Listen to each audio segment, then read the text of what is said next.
లేకపోతే ఏమైంది? ద్వితీయోపదేశకాండం దీన్ని చెబుతా. లేకపోతే ఏమైందో ఒకడికి సాక్ష్యాలు చూపించేనే అర్థమైంది.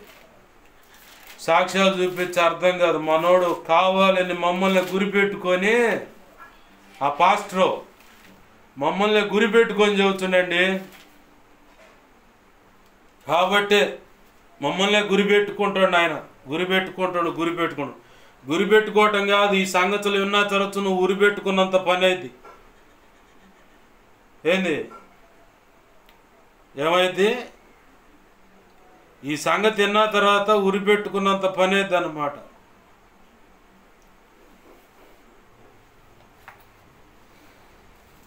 దేవునికి మహిమ కలుగును గాక. హల్లెలూయా, హల్లెలూయా, హల్లెలూయా.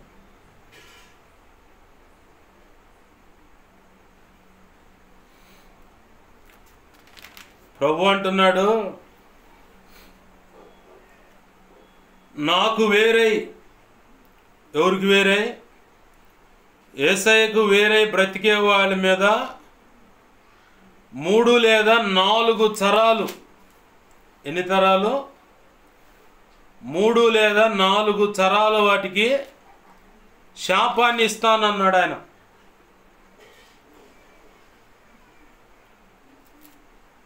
మూడు లేదా 4 తరాలకు శాపాన్ని పంచుతాను. అదే నా మాట విన్న వారి మీద, ఎవరైతే నా మాట వింటారో ఆ మాట వినే వాళ్ళ విషయంలో ఆయన అంటున్నాడు,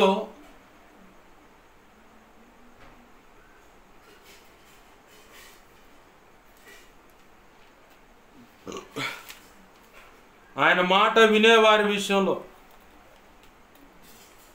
ద్వితీయోపదేశకాండం 5వ అధ్యాయము 9-10 వచనాలు మనం చదువుతామండి. దయతో జ్ఞాపకం చూడండి. ఇది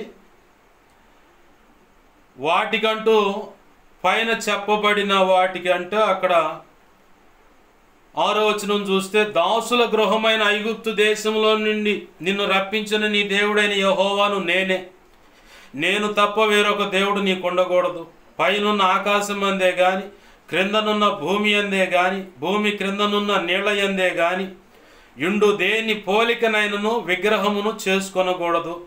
వాటికి నమస్కరింపకూడదు, వాటిని పూజింపకూడదు.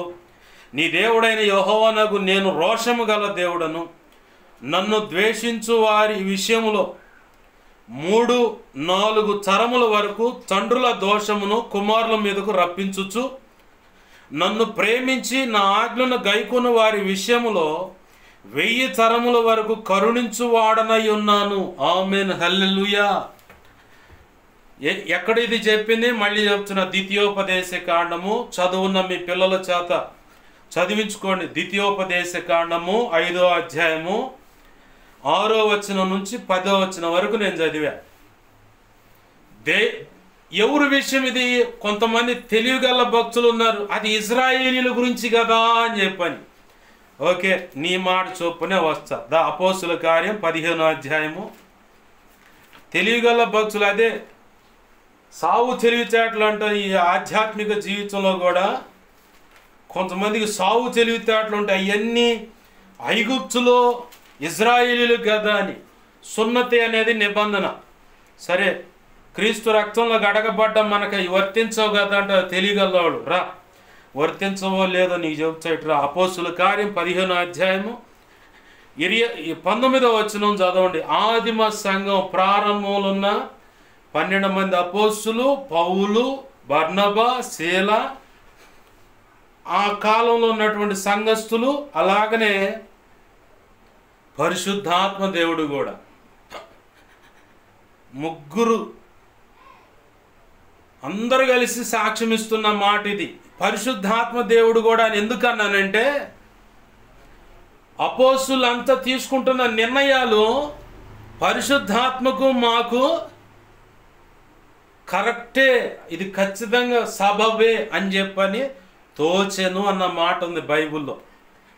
అపోస్తులు పలికిన మాట ఇది. వెతకండి, కావాలనే రెఫరెన్స్ చేయట్లా. నేను మైండ్కి కొంచెం పదును పెడతానికే ఈ మాట మీకు వదిలేస్తున్నాను. చూడండి 19వ వచనం. కాబట్టి అన్యజనులలో నుండి దేవుని వైపు తిరుగుచున్న వారిని మనము కష్టపెట్టక విగ్రహ సంబంధమైన అపవిత్రతను, జారత్వమును, గొంతు పిసికి చంపిన దానిని, రక్తమును విసర్జించుటకు వారికి పత్రికలు వ్రాసి పంపవలెనని నా అభిప్రాయము. ఈ మాట పౌలు బర్నబాతో అంతియోకయకు పంపుటకు యుక్తమైన అపోస్తులకును పెద్దలకును సంఘమంతటికి తోచెను.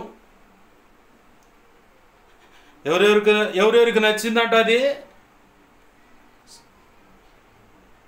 పౌలు బర్నబాలతో ఈ సంగతి అంతియోక సంఘానికి పంపటానికి యుక్తమని అపోస్తులకు పెద్దలకును సంఘమంతటికి తోచెను. ఇదే మాట ఇంకో చోట కూడా ప్రభు అయిన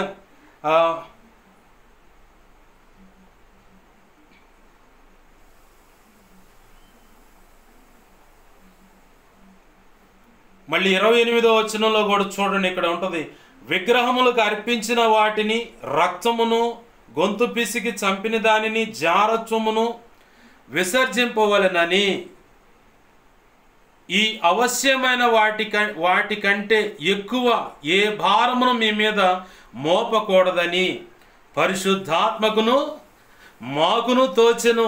వీటికి దూరంగా ఉండుటకు జాగ్రత్త పడితిరా అది మీకు మేలు, మీకు క్షేమము కలుగునుగాక.